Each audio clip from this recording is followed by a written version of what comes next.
Okay, we're back with some Citizen Sleeper. Let's get after it. Alright, no one's here. Oh yeah, that's true.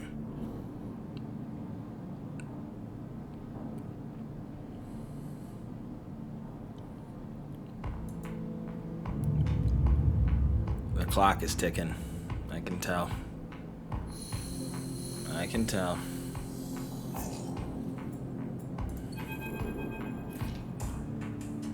Oh god. Sleeper. Peak is waiting for you in the corridor. It's time. Peak looks pale and disheveled, with heavy marks under their eyes and strands of hair sticking to their face. I'm ready. Peak holds up a thumbnail-sized drive. All the data I have compiled on the flux event, the effects of the wave, and the structures that hide within it, is on here. You look at the tiny drive, a casket of dark secrets. I've annotated it to the best of my ability. Anyone should be able to understand the threat, the potential in this. Peak sighs. It makes for grim reading. Without intervention, the Eye will suffer a cascading collapse of systems, just like the colonies of Ember's moons. Intervention?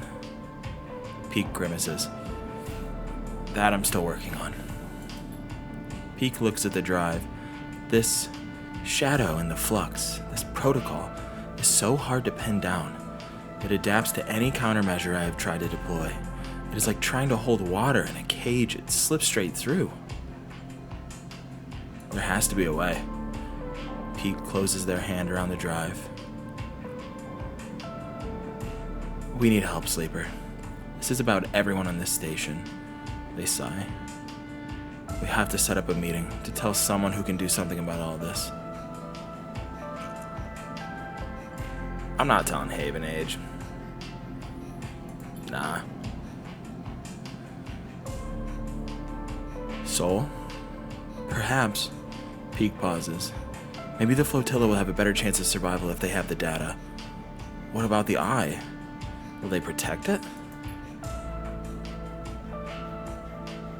Or perhaps, Peak adds thoughtfully, we've been thinking about this all wrong. Peak's eyes glint.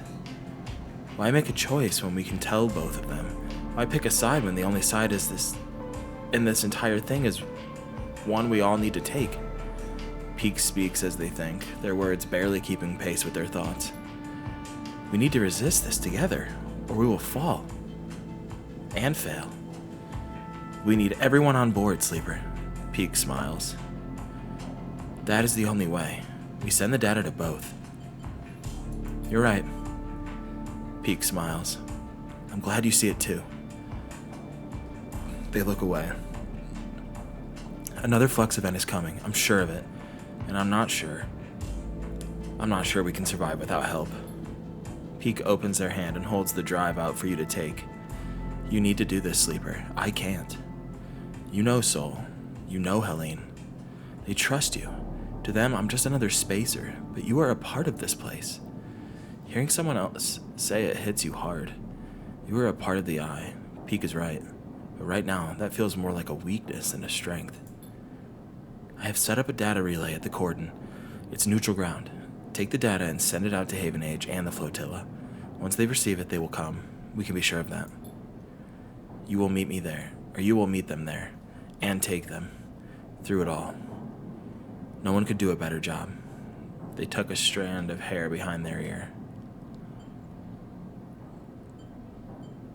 Come with me. Peak pauses. I can't. It would only draw suspicion on you. Haven Age want nothing to do with us, and Soul is paranoid at best. Peak tentatively puts a hand on your shoulder. Thank you, Sleeper. I know this is hard, but we have to move forward. We can't keep this to ourselves anymore. They step back, looking thin and pale in the harsh station light. Come talk to me once it's done, and they slip away into the Eye. Oy. Okay.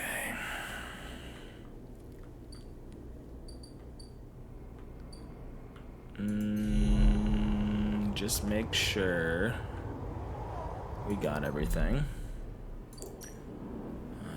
just want to make sure of everything. Sidereal dock. You will either be on board or not. I don't think I'm gonna be on board.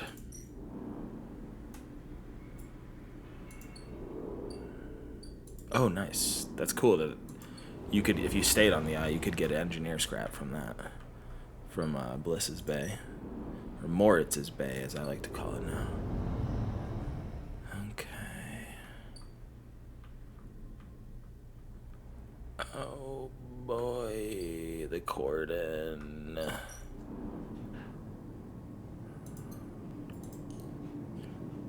Oh god.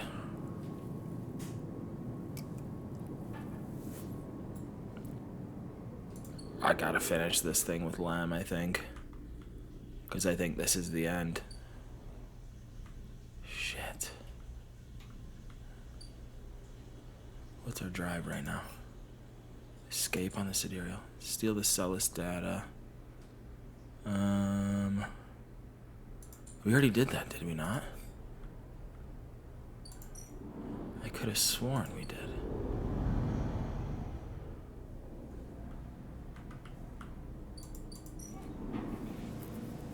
Extract Celis data.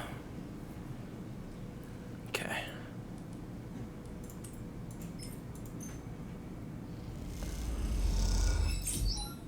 Oh god. Celis servers. So I can't do anything here. Age, empty container. I want to stop at emphasis one last time just in case.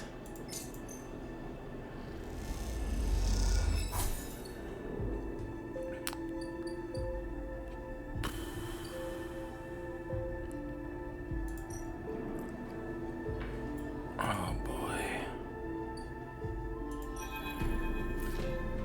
When you arrive at Lem and Mina's unit, Castor is already waiting outside, leaning beside the door. Forgive me, Sleeper, but Celis is already buzzing with news of the breach. I was expecting you. Will this work? Don't worry. The breach can't be traced to the specific IDs I'm about to create. Castor reaches into a pocket and produces a sleek green and white hand terminal. The data, please. What is that? Something I acquired from Celis while you were busy on that ship. Castor pushes up his glasses. I haven't been waiting for you the entire time. Hand over a drive with the data, and Castor fishes around for a converter cable to hook it up. He slots it into the terminal, and after some whirring, a set of 2 transparent films, marked with numeric sequences, are produced.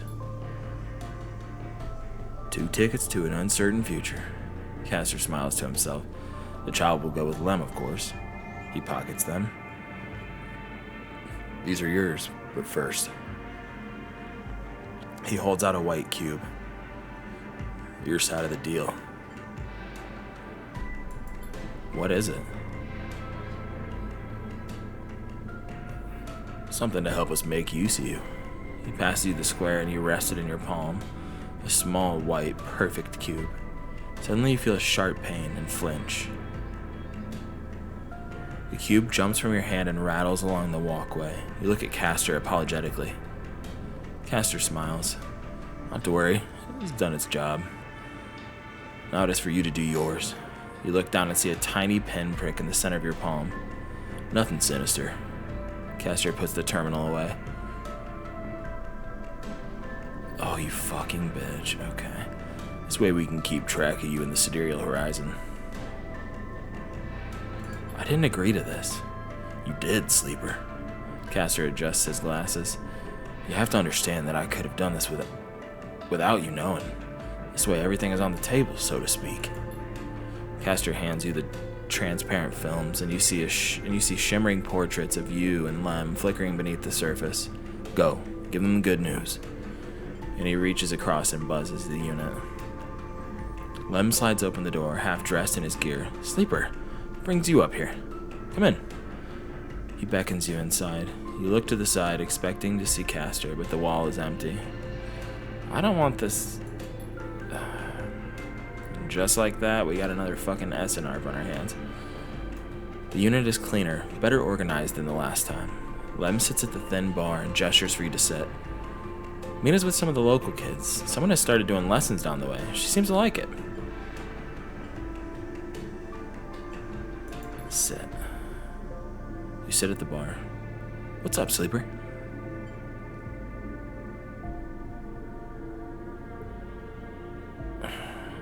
I have some news. Out with it then, Lamb laughs. Oh no. I'm not getting on that shit.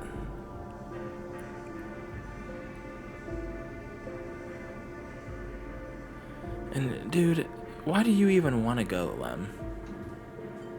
It's got lessons, Mina likes it here. I know you want something better, but here's the thing. Here's what we're gonna do. Fuck Castor.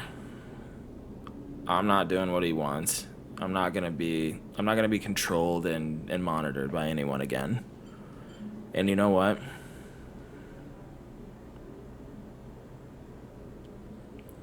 I just don't think them going on the Sidereal Horizon. It's like they'll go and they'll work,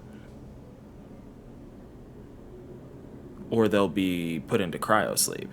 Because by the time they get anywhere, they'll be old as shit. It's like multi-decade, isn't it? Yeah, no. You look around the unit, you look at Lem. He looks better, softer, more full of life. It's as if a weight has been lifted from his shoulders. You think of Mina, a few units down, learning with other children. You falter. Is the Sidereal Horizon better than this? It isn't. Lem starts to look a little nervous. You in trouble? Debt? Nothing. Forget it. You sure are acting funny. Lem squints at you. You sure nothing's up? I'm good. I'm just tired. I hear you. Lem nods. Been taking shifts moving freight at the med line. Hard work, but makes use of my Conway drone training. He pats you on the shoulder. He continues, but you barely hear him. What is holding you back? It is now or never. Will you leave together, or are you better off on the eye? We're better off on the fucking eye. Good riddance. You make a decision. Lem and Mina are better off here. You are better off here. Castor can go hang. Lem notices you aren't listening and stops. Fancy staying until Mina gets home? She'd be thrilled to see you. Sure. It's not long until the Sidereal leaves, you know. I was thinking of taking Mina to see it off when it does. What do you think? Are you sure? I think so. It still hurts, but the way I see it, you can't hide from these things. Lem looks across the tiny unit. Holding on. That's all we can do, right? Just hold on a little. He turns to you and smiles. The buzzer goes.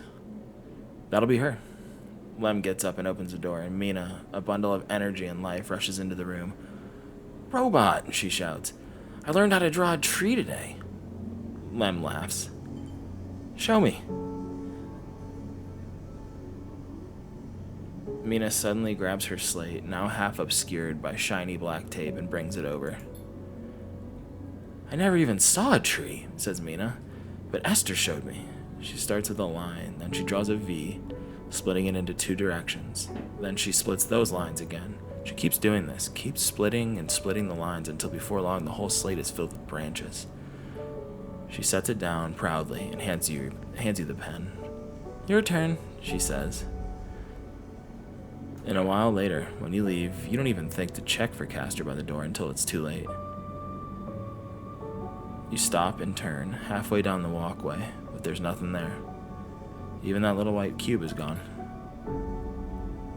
You stop and take out the two films, the faces, yours and Lem's, staring out from them like figures encased in ice.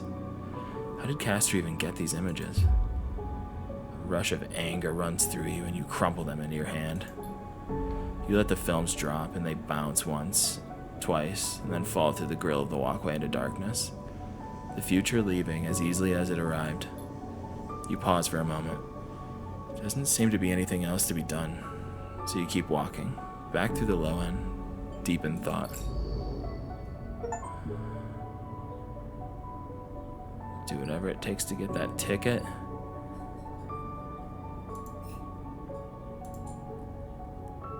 Oh. Well.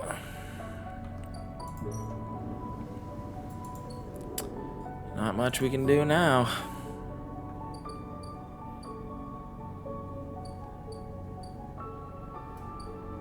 I guess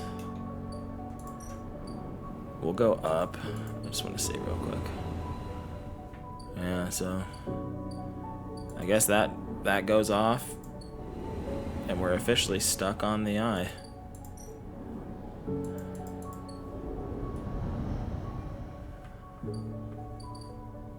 Okay, the cordon.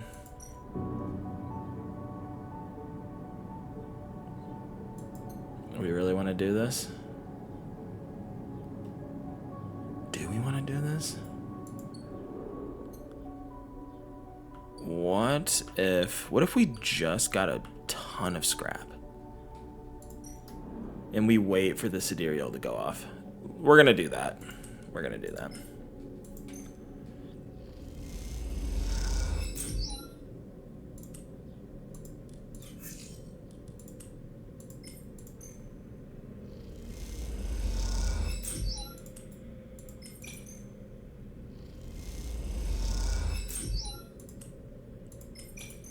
Hell yeah, we're using them all. Oh, where's the farm stacks? We'll pay for some food.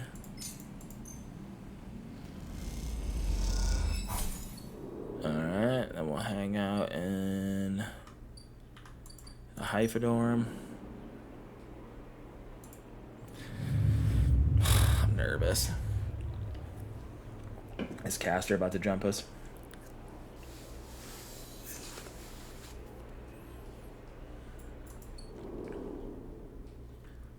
Well, I guess not. We could be getting spores, which would be kind of nice.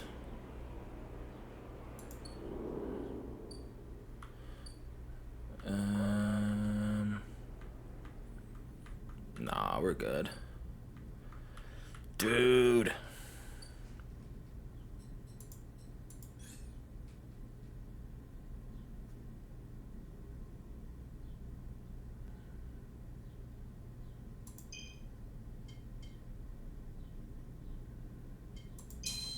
There we go.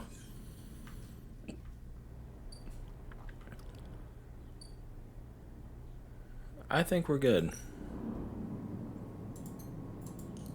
Lem and Mina can go watch it.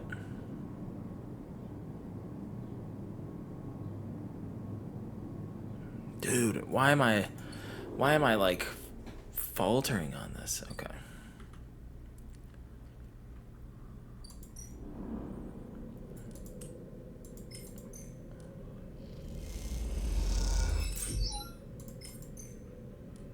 We just get tons of scrap.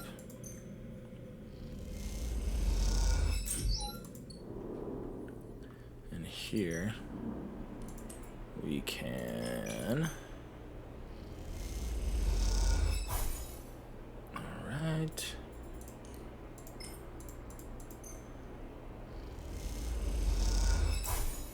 We'll end the cycle. We'll go looking for mushrooms.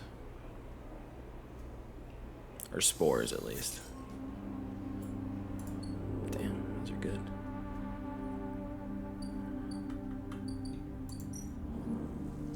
Mushroom groves.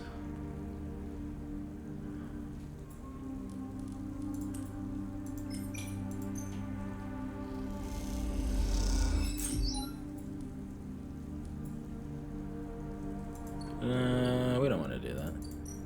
We want to put...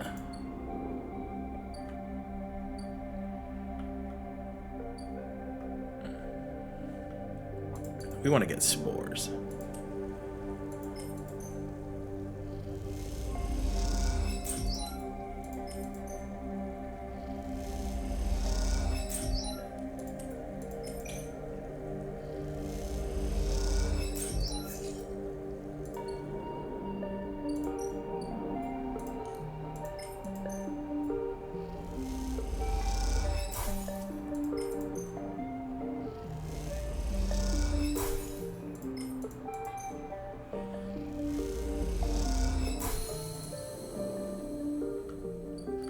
Okay, we can hang there. Let's go back and just make sure this second thing isn't here. So we got one more day for that to get there. Merchant freighter. Buy ship mine fragment. Sure.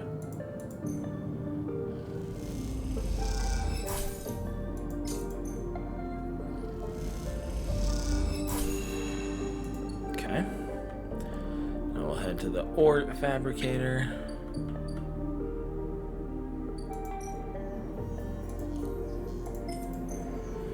And now we can sell this bad boy.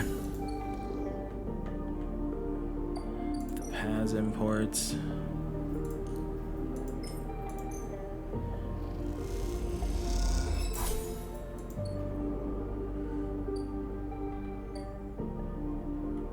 And then maybe, no. We'll head to our unit.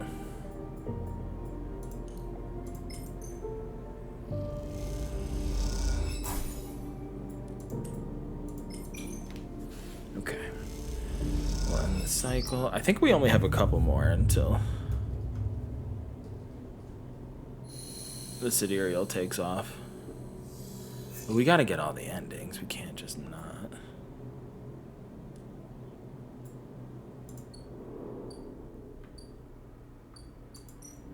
Alright, how many days do we got here? 3 more? Cool.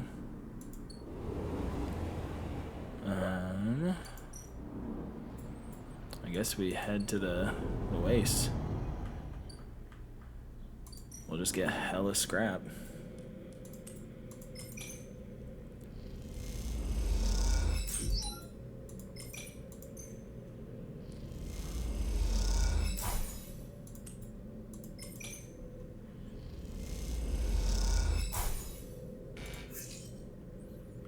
Two.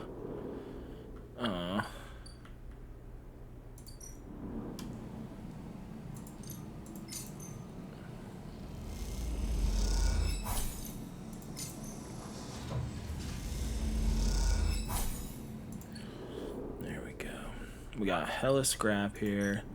We could go to Bliss's Bay and do the engineering test. At least we get cryo for that. Because we'll have a 4 on that. Risky. Maybe get some scrap. Maybe get some scrap.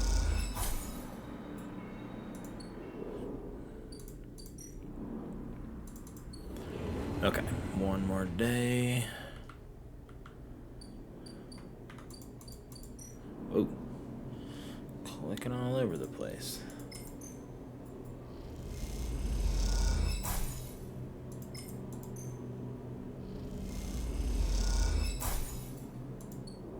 Oops. All right, let's head out.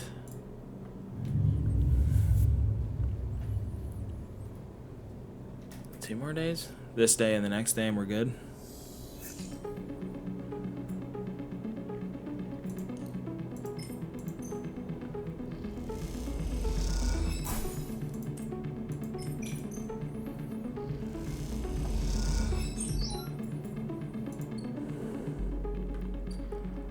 Okay. Let's do Bliss's Bay again, see if we can get some scrap.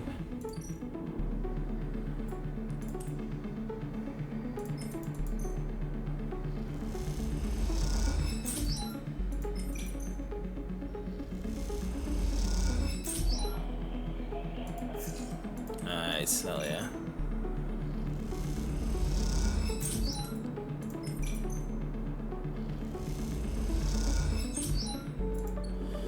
we got hella money. And then we'll head back just to make sure this isn't... Oh, they're here.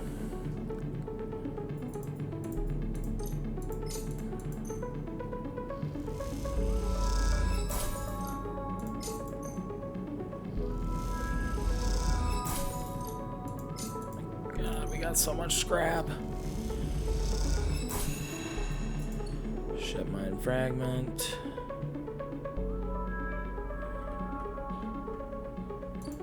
Alright. Sleep one more time. Today's the day.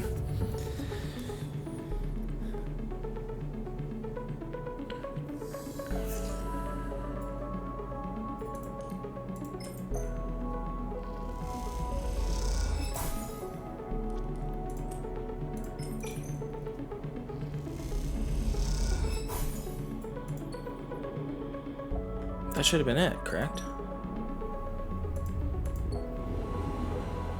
Or am I one off? Oh, okay. I did not realize there were that many left. Damn, we got a lot of days.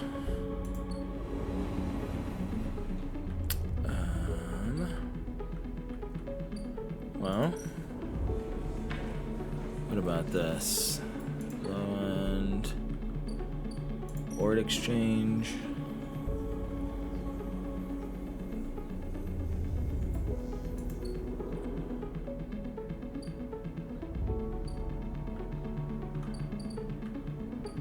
Empty container. The Bonteon.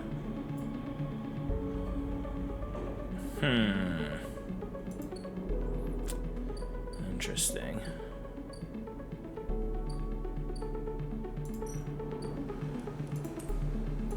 MNG. Will get us food at least. And I guess we can just play Tabla.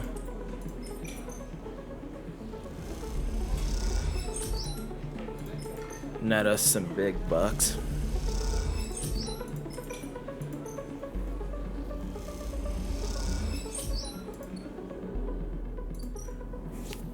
Damn, we need this ending so bad.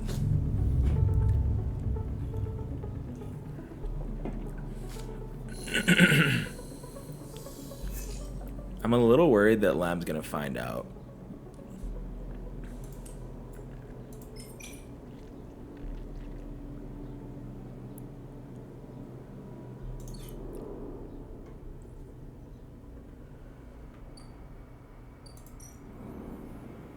Oh shit, our mushrooms.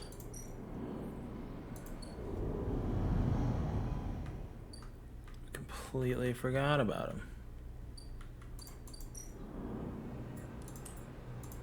Okay.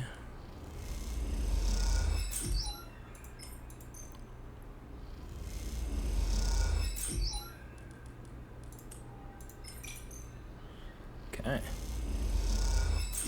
Damn, dude. Alright, good. Those are not good.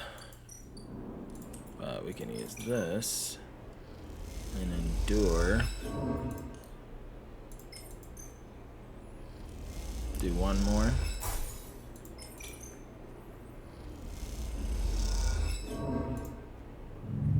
That's the negative. I love that the negative outcome is still energy.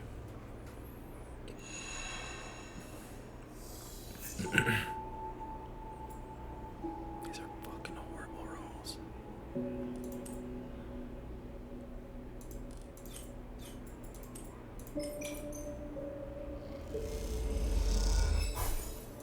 There we go. So we'll go to the Hypha Labs.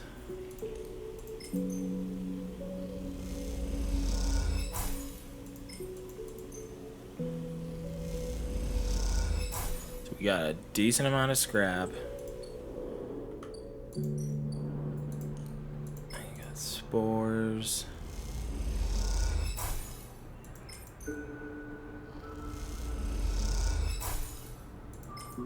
And I bet we could work Bliss's Bay for one more set. But first, let's go to Paz Imports.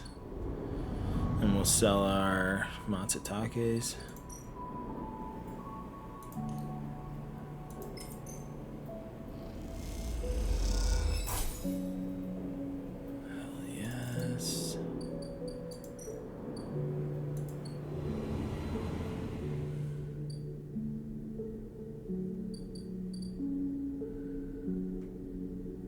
Shit. There is a crowd, but you spot Lem and Mina immediately as you enter the dock. They are anchored, like everyone else, along the viewing platform, watching the final stages of the Sidereal Horizon's loading and preparation.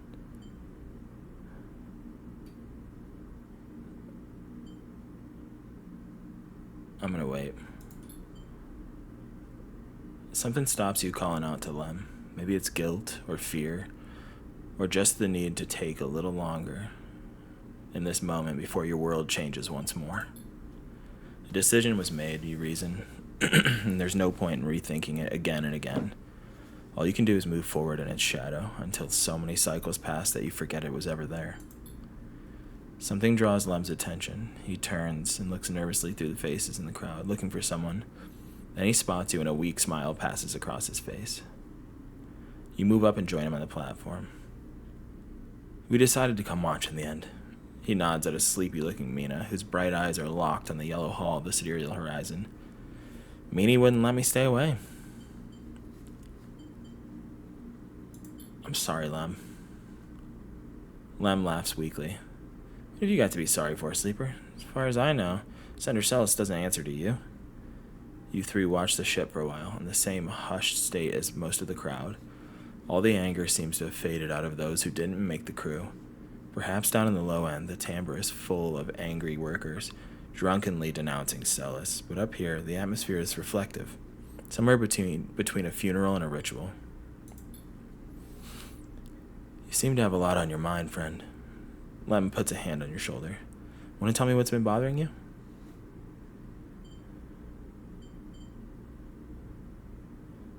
I'm worried about you. Us? He reflectively strokes Mina's head. Don't worry about us. He turns away from the ship to face you. If you think this is the worst we've been through, then you are wrong. Lem puts Mina down beside him. She kicks off, glides to the viewing window, and presses her nose against it. You know, there's been plenty of cycles where I thought Mina would be better off without me. Who am I to decide her life for her, to drag her through? He gestures around at the eye. All this. But when I see her smiling, I see her dealing with things, making fun out of nothing. It reminds me that she's the one dragging me through. This is her world now, and who am I to decide it isn't good enough for her? You ever hear of the three-body problem? I have, but we're gonna say no. Nope. It's a physics thing. The idea is that once you have three bodies moving in space, affecting each other, the results cannot be predicted. It's chaos. Lem starts trying to demonstrate with his hands, wheeling them around each other as he speaks. That's how I see us. Me, Mina, and well, you now. We are all bodies in space, and we can't see how that's going to work out for us. But the important thing is we are all affecting each other, right? It's not just one of us calling the shots, making the decisions, shaping the others. Each one is equal, pushes and pulls, and is pushed and pulled in return. And maybe there are other bodies too, right? The Eye, Esther a few units down, other kids, other systems, hell, the whole Helion solar system itself. And some of these bodies have bigger forces, bigger effects, but none of them, not one, can totally dictate the movement of the others. So the whole thing keeps spinning and going, and in the middle of it is us three, and everything we do has an effect, a real effect in the system, on each other. And if we move together, push together, hell, maybe the effect can grow. Maybe chaos can help us. He stops suddenly, noticing how rapid his speech has become. He drops his hands to his sides. Well, that's it. He laughs. I understand. Lem nods and turns back to watch Mina as the docking clamps release on the Sidereal Horizon. A tremor goes through the watching crowd, but no one speaks. Mina, suddenly scared, kicks off from the window and glides back into your arms. She settles there, the lack of gravity meaning you can't feel her weight, only the grip of her small hands on your clothes. Then the Sidereal Horizon leaves. The spectacle of a vast machine doing the job it was built to do, hypnotizing half the crowd in stunned silence. But despite the scale of the endeavor and your part in it, you can't feel proud or even impressed. What you see instead, as Mina clings onto you for comfort, is that same system Lem just described for you. In it, the Sidereal and the Celis Foundation are as vast as a sun, around which millions of other bodies orbit. Their scale is terrifying, and the breadth of their influence impossible to conceive. Yet here, in this small, nested system of Lem, of Mina, of you, of the Eye with its orbits and transits, and the people that are linked to it, those vast forces can be countered. They shift you. Yes, and the people around you. But they do not negate the pole of friendship, the orbits of community. As the Sidereal moves away from the dock, you think of the bodies on it, those thousands of cryo-sleepers that, like the person you once were, have given themselves over to that system. You imagine each of them has their reasons, their dreams, their fears, but you worry for them. You worry that they have shackled themselves to something so much bigger than themselves that it would crush them without a thought. The thought makes you bring Mina closer, holding her to. And as you do, Lem puts an arm around you both, and you stand together like that for a while, until the bright spots of the Sidereal Horizon's drives have faded into the dark, and it is time to go home.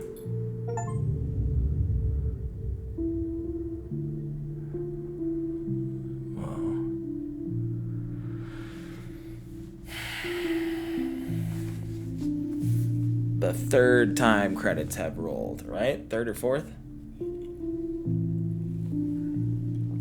And god damn, every time I get chills. But we're at 37 minutes, so I'm gonna move through this. And then we're gonna head right back in and knock out this last one. 'Cause there ain't nothing left but to finish it.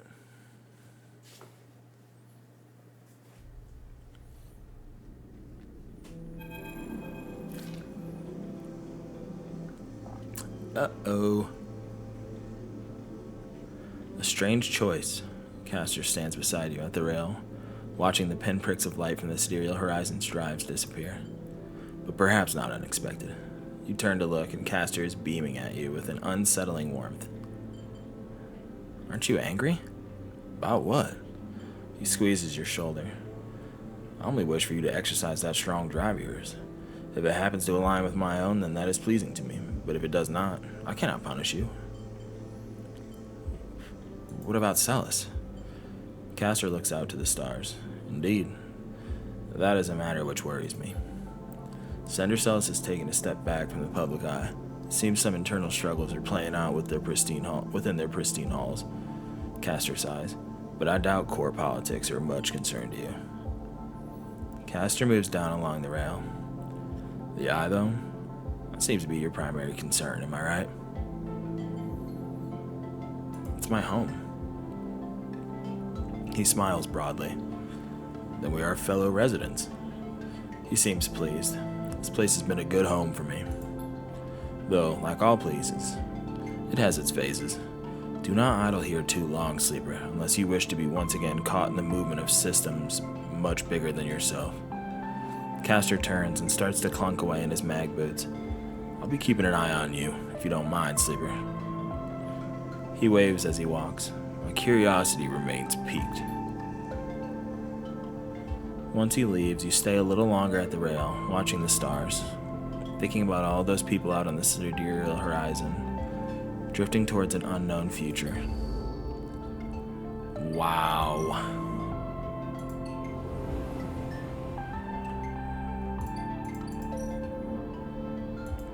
And then we've got the last chapter.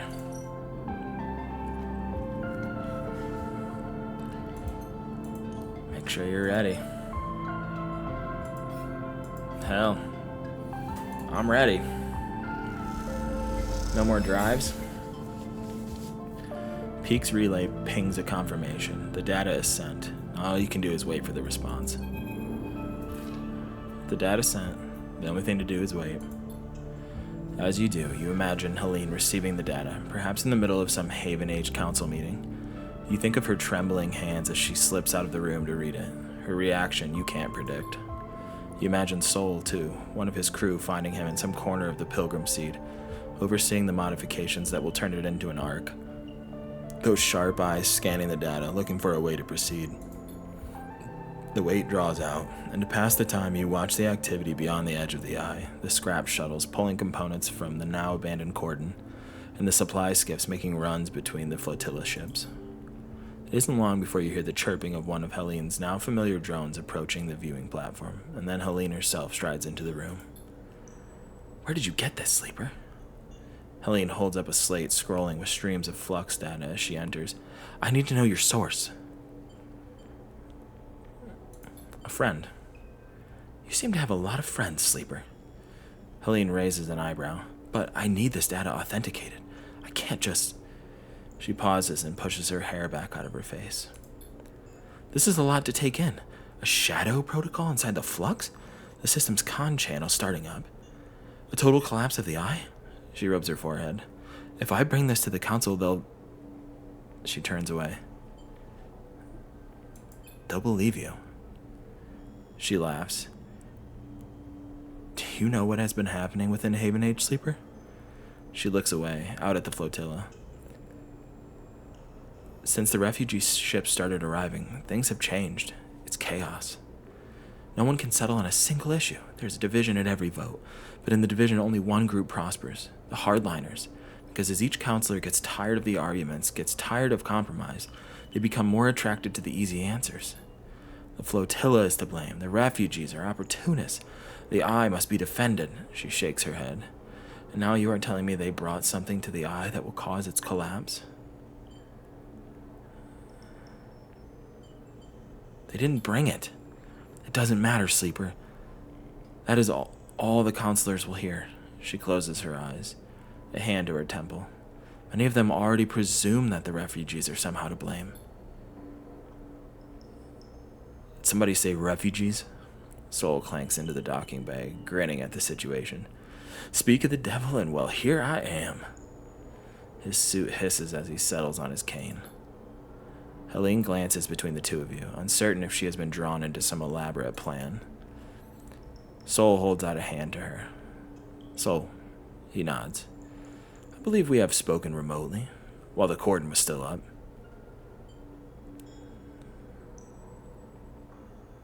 "I sent both of you the data." Soul laughs. "Well, thank you." He raises an eyebrow. "Evidence of our mutual inevitable destruction is not much of an olive branch, but I'll take it." "I'm not Haven Age," Helene blurts out, then corrects herself. "What I mean to say is no one person represents Haven Age, that's the idea. I did not support the cordon, and I did not support your quarantine." Soul nods. "Well then," Soul glances at you. "Anyone mind if I get myself up to speed here?" He pauses, but you get the feeling he isn't expecting an answer. 1. The flux events, the very same destabilizing waves that collapsed the colonies on the moons of Ember, have reached the station. He holds up a stubby finger. 2. According to the data Sleeper provided, these events are acting as a cover for some kind of intrusive protocol which is causing the real damage. A second finger joins the first. 3. The Shadow Protocol will do the very same thing it did to Ember's Song, Step, and Hearth. And quickly. In short, it'll shut down everything keeping this place alive. A third finger pops up. 4. And this is my favorite. We have no idea who or what is doing this and why. Soul's final finger joins the other 3. That about the total of it all? I literally have fucking chills. This song compared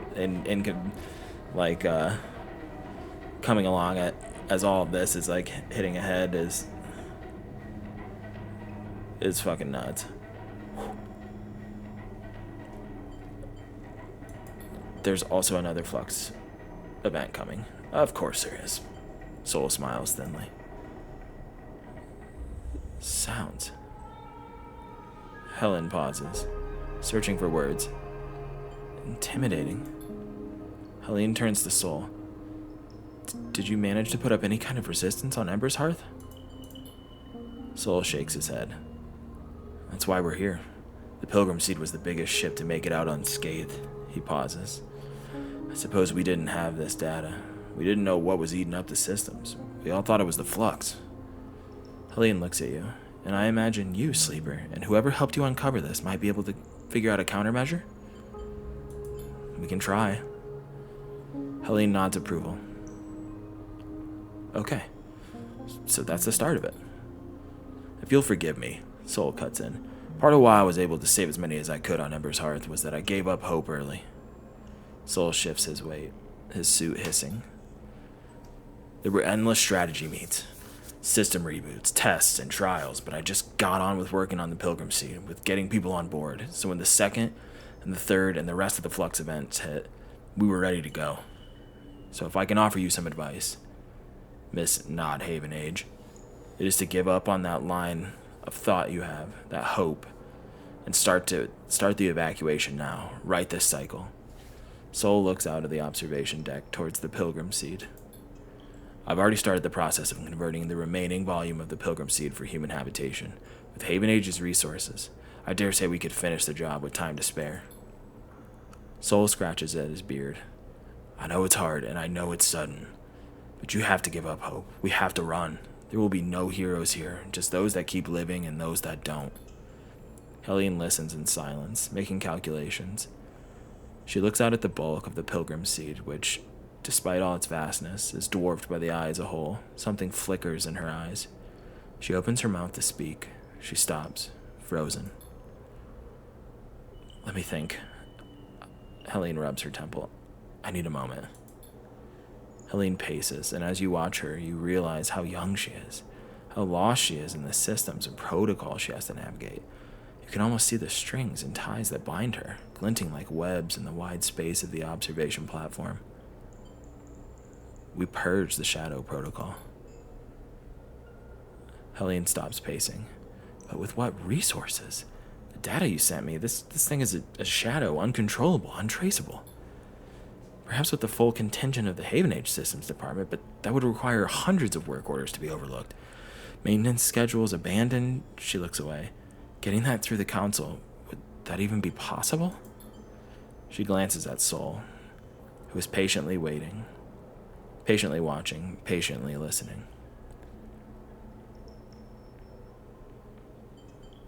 We do it without them. Impossible. Helene looks at the slate again. I will take this to the Council. I'll force them to listen, force them to act. You both jump as someone loudly clears their throat nearby. Your eyes jump to the dark entryway that Helene emerged from just minutes ago. What a cozy little meeting this is. A man steps from the shadow, dressed in the same style of Haven Age overalls as Helene. And I must say, that is some very incendiary rhetoric you are using now, Counselor Helene. You glance at Helene, and her face drops immediately. Kemp. She curses under her breath. Soul shifts his weight on his cane, but otherwise remains still, like a casual observer. Plotting against Haven Age with an interloper? He gestures at Soul.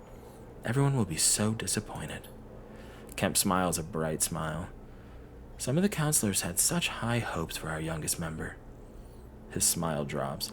I, of course, never let novelty distract from the importance of experience. Helene stares daggers at Kemp. Enough of this petty shit, Kemp. You need to see this. She holds out her slate with an outstretched arm. The games are over.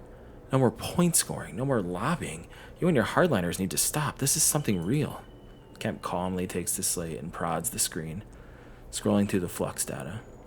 His face betrays nothing, but you see some complex calculation flickering in his sharp eyes. Kemp lowers the slate slowly and smiles at Helene. And what do you think this shows? Helene frowns. Don't play games. You can read. The flux is a carrier signal for some shadow protocol, most likely corporate in nature. Maybe it's Solheim re-emerging to claim their station. Maybe it's a takeover. But either way, the station is under threat. You were right about that. But the rest? Conjecture. Kemp rubs his chin. What we have is a virus in our systems, which emerged precisely when the flotilla arrived. In fact, it times in perfectly with the mysterious event that freed them. So what I see is a hostile cyber warfare attack instigated by dissidents that fled Ember's moons after committing terrorist attacks on their own soil. Kemp's face darkens. That is the order of the facts. Nothing more and nothing less. Facts I'll be happy to present to the council. Kemp tightens his grip on the slate. Helene laughs. You think that's the only copy of the data? You sanctimonious shit. No, I don't, Kemp smiles. But who do you think they will listen to, Helene? Especially after I tell everyone about this clandestine meeting. You couldn't win power by Haven Age's systems, by our law, so you resort to this. Kemp shakes his head. The law is with me. It is as simple as that. He gestures, and out of the shadows, 2 Haven Age security officers appear. Now, no need for that, Soul suddenly speaks up. His silence had meant Kemp had stopped paying attention to him, but now you notice he has backup of his own. A group of his crew stand at the edges of the room, they carrying long, boxy guns. You've never seen anything like them on the eye. Glossy XPR logos glint along their barrels. These are Esch's guns. Kemp freezes, and the officers hesitate, holding back in the doorway. Be careful there, outsider. He stutters. Kill me, and Haven Age will never forget. Soul waves a hand at him. No one is killing anyone, so let's calm down. Soul scratches his beard. But I am going to have to ask you to leave. Helene glances at him, and he gives her a gentle nod. And you'll leave your colleague here with me. He raises an eyebrow. We haven't finished our conversation. Kemp laughs and shakes his head. You are finished, Helene. The council will never allow you back after this. Then he turns and walks out of the observation deck, taking his officers with him. Hey, fuckface, there isn't gonna be a fucking council if the eye gets dismantled. Fucking idiot. Ooh, good writing. That dude is making me fucking mad. You all pause to catch your breath. Helene looks ready to collapse. Soul flexes inside his suit, nodding at his crew to check that Kemp has fully retreated. Soul wrenches part of his suit back into place, grimacing. Your friends leave a lot to be desired. He shoots a glance at Helene. Seems like support for the evacuation might be a hard ask. Helene doesn't respond. She stares out at the pilgrim seed once more, trying to process what's in front of her. She sighs and turns back to you both. I won't call for an evacuation. She looks at Soul. Maybe that is a fatal mistake, but I can't do it.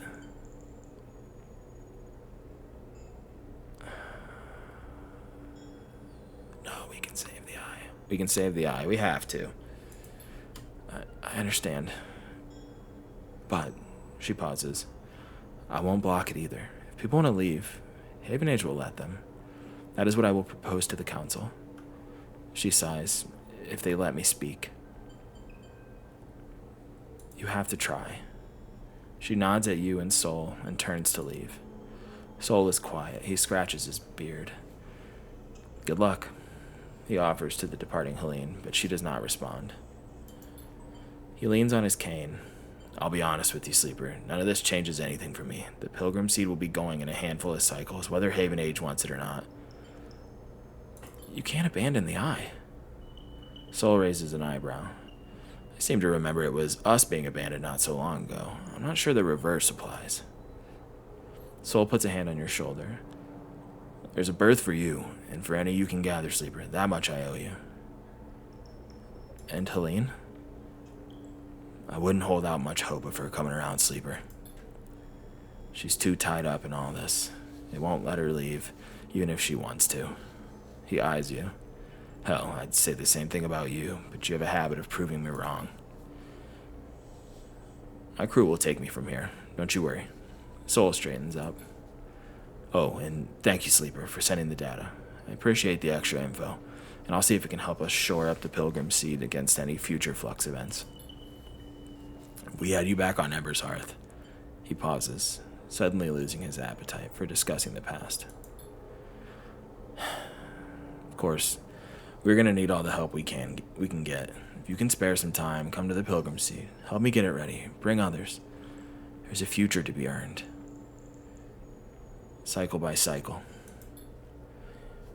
We will be leaving as soon as we are able. If you want to help us get there faster, well, you'd be welcome. He meets your eye. Soul grimaces. Well, he pauses. Just don't keep me waiting. Then he limps off towards his waiting crew. You pause for a moment to let your thoughts catch up. Peak will want to hear about all this. They should be your first port of call. Fuck, dude.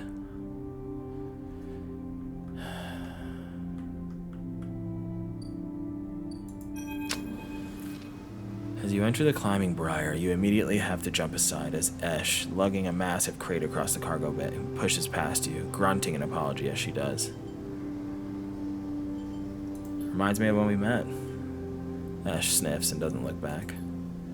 As you turn back to the bay, Peak pushes past too. Sorry, Sleeper, just a second. Peak rushes to catch up with Esh. Put that down, please, Esh. As she doesn't respond to their urging. We can't leave, not yet. Peak puts a hand on her shoulder. Please, I'm the only one here who can.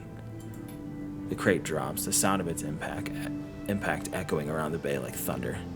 Can do what, Peak? Her eyes are burning with anger. Save this place? Are you still that naive?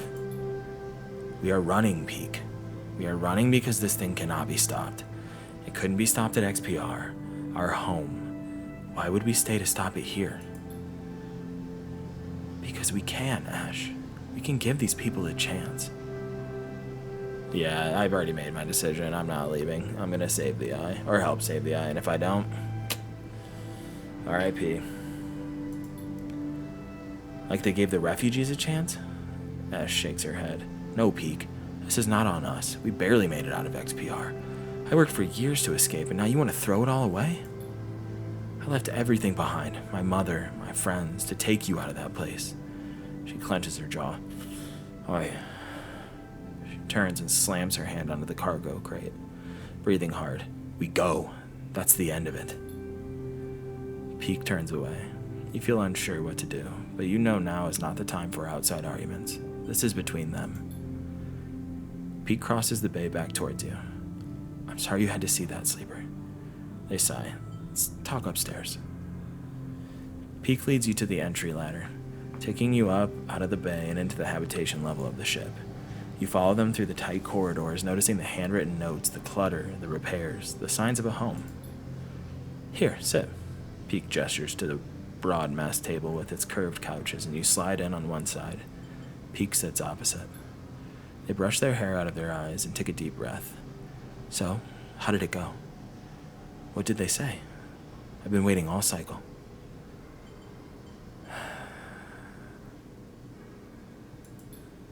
Peak looks increasingly troubled as you tell them about the hardline counselor Kemp's sudden appearance. Damn, then Helene's gonna have problems of her own to deal with. Peak shakes their head. Looks like we won't be able to count on anything from Haven Age. They pause. What stopped Kemp from arresting her? Tell them about the guns. Peak rolls their eyes. Of course. Those are the guns Ash managed to smuggle to the refugees. The ones she didn't tell us about. Peak sighs. Another thing that's on us. What's on us? Ash is standing quietly in the doorway listening. You don't know how long she's been there for. Peak looks up at her with tired eyes. Sleeper found the weapons you smuggled from XPR. Ash freezes. She glances between you and Peak as if this might be some elaborate joke. The flotilla used them? Ash moves out of the doorway and enters the room. What happened? Peak interrupts. Be thankful that they didn't. They used them as a threat, that is all. Good. Ash folds her arms. You get the feeling that she knows Peak will not approve. Peak goes to speak and then decides not to take the bait. They glance at you. I'm sure you've heard enough of us arguing this cycle, Sleeper. Peak shoots a look at Ash. But our introduction of those weapons into the equation are just another reason why we cannot simply run away. Ash looks away, but says nothing. She surely knows they cannot absolve themselves of responsibility here, so what is motivating her? You realize that she still might be trying to protect Peak, even from themselves. Suddenly a shrill beeping fills the room, and as Peak pulls out their slate to silence it. But as they do, they freeze, their finger hovering above the screen, the beeping continuing its insistent pulse. What? Peak doesn't seem to hear you. They blink with glazed eyes at the slate, then they let out a long exhale and tap the screen. The bleeping shuts off, leaving a ringing silence behind. Ash frowns at Peak, planning to explain. 12 cycles. Peak looks vacantly up at you both. 12 cycles until the next flux event. They shake their head. They've been using the arrays on the Briar to look towards the center of the system, to approximate where the comm channel should be. Center of the system, to approximately where the comm channel should be.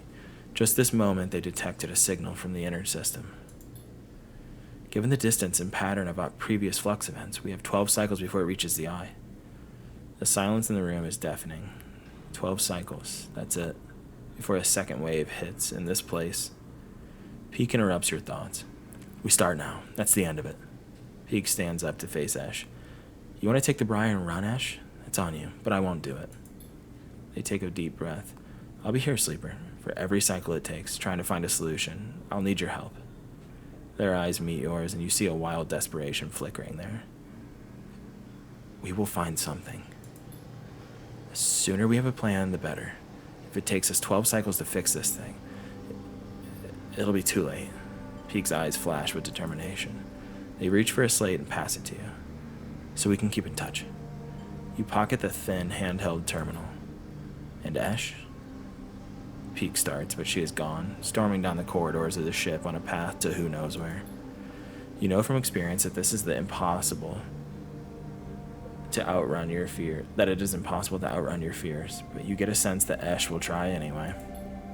Peak rubs their red eyes, staring after Ash. Maybe I'll take a moment before we start. They smile weakly, tears of exhaustion gathering in their eyes. See you back here soon, okay? And you slip from the room into the corridor, Peak's quiet sobs somehow carrying through the ship behind you as you leave. Well, fuck, okay.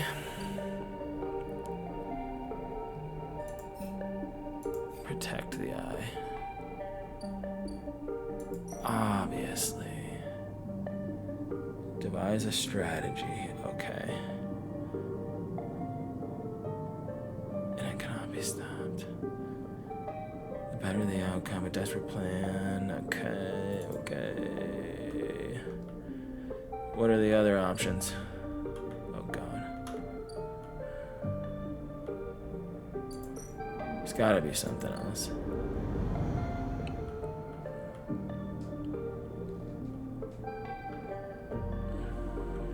Nothing? Shit, okay.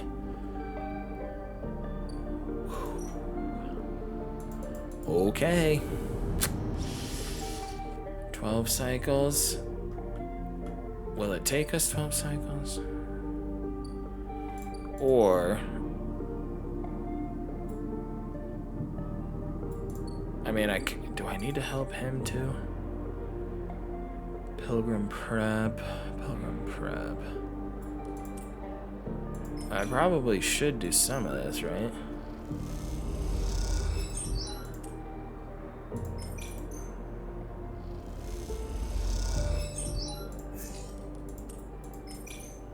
We'll do this, and then we'll split it the next day.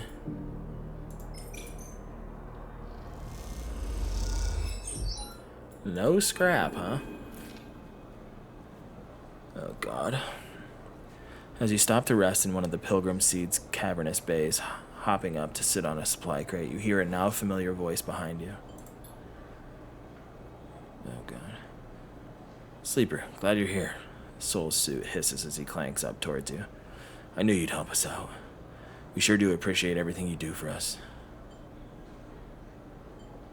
Building up to something? Soul shoots you a sideways look. See, that's what I like about you, Sleeper. Straight to the point, no messing. He smiles a sly smile. Soul settles beside you, flinching a little but making himself comfortable in the crate. Seems the word got out, this way or that. He nods towards the welders a little way off, one of them wearing shipyard overalls. We've had people flowing in from the eye looking for a place. In truth, it's more than I thought, which means more mouths to feed, more bodies to house, more people to protect. That's good, right? Good for those that can get a place, maybe. Soul frowns, but none of this is good for anyone. We were supposed to stay here, not keep running. Soul waves away the thought. Don't listen to me. He gives you a sideways glance, just a tired old man. He stretches. I have something to ask, though. What is it? With all these evacuees, we'll need a change in plan. He shrugs. Pilgrim's Seed can't do it alone. We need the others to help out. We can carry them, house them, but that's all. Now, you settled down the folks from Ember's Step, and they sent us supplies grown in those dust houses of theirs. If we could get more. He nods to himself. And then the song crews. What we need from them is scouting and security. We don't need that docking access of theirs, but with some careful scavenging, they could be our fleet. These folks, they know you, Sleeper. You earned their trust already. He put a hand on your shoulder. I sent my requests out, and they seem to be complying, but I need you out there making sure the work gets done. Time is our greatest enemy now. Soul stares into the distance. I need you out there speeding things up. Of course. Soul nods. All right, then. He climbs off the crate, his suit hissing as he does. Think of it this way. Either way, you won't have to deal with me much longer. He smiles, his uneven smile. Unless, of course, you were planning to come along for the trip. I don't know. Soul winks. I'll leave it with you. Soul waves a hand and starts off towards the bay's entrance, the crackling sound of the wheel of welding quickly covering up his clanking suit. You watch the workers, the shipyard contractor chatting among them, already looking like he belongs. You push the thoughts of escape, of home, and of the future to the back of your mind and get up. There's always more to do. You better head to the other ships in the flotilla, see what can be done. Wow. Okay. I'm gonna guess we got one more episode of this. Oh wait, there's more active scenes? Shit. We're already at an hour, so I'm gonna pause it here, and we'll come back and finish this up. So stay tuned for what I imagine will be the last episode. Thanks for watching. Appreciate y'all. Bye.